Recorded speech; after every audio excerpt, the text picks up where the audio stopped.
So we're going to continue to stir and move the chicken around so that it cooks evenly, and also that we want to prevent our garlic and ginger from burning.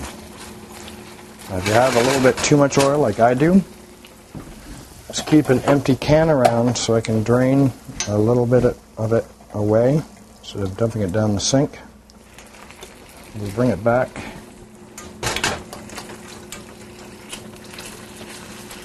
to the heat,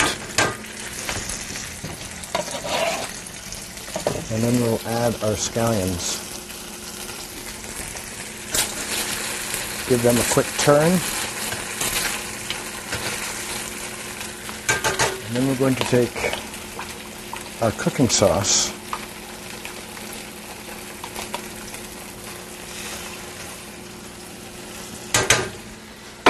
and we'll add that. We're going to continue to stir. So the chicken was marinated in cornstarch, and then there's cornstarch in here, so this will eventually turn nice and thick and bubbly. So we're going to keep an eye on this and periodically turn it and baste it.